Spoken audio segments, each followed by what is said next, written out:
Okay, mayang adlaw sa atong mga suki nga mga viewers diha. So adto na lapod kitay bag-ong pangutana nga atong tagaan o katubagan. So inyong pangutana solusyonan ni Uncle Maldito. Okay? So mao ni iyang pangutana. Call, unsa man jud ning pinaka cause aning baha? Tungod bagyod ni sa corruption sa ghost control. Corruption sa ghost flood control projects. So, okay, mo ni atong tubag.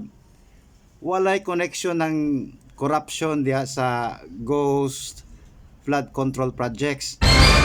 Tingala mo. Unsang klaseng kuan nga tubagan ako? Walay connection. Ang connection na ang tinuod na cause ana gyud no, pinaka cause anang atong baha karon, no? Or pinaka cause aning atong baha. Paminawan ninyo. Mo ni atong source. Doon na tay source. Paminawan ninyo ang atong presidente si BBM kung unsa ang cause gid aning pagbaha. Okay? Lamang na mas mabigat ang bagsak ng ulan ngayon kung hindi ay hindi na sumusunod sa dating schedule. Oh, di ba? Unsa ang tubag ni BBM? Hindi na sumusunod ang bagyo sa schedule.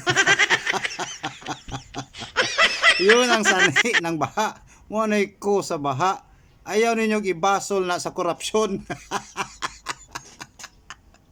Wala mo sunod sa schedule. Basig kulang ang kickback inyong gihatag sa bagyo. Mo nang mulihis na ang schedule. Dungagin ang porsyento ng bagyo dia. Dungagin na sa inyong kickback para mo balik sa schedule ng bagyo.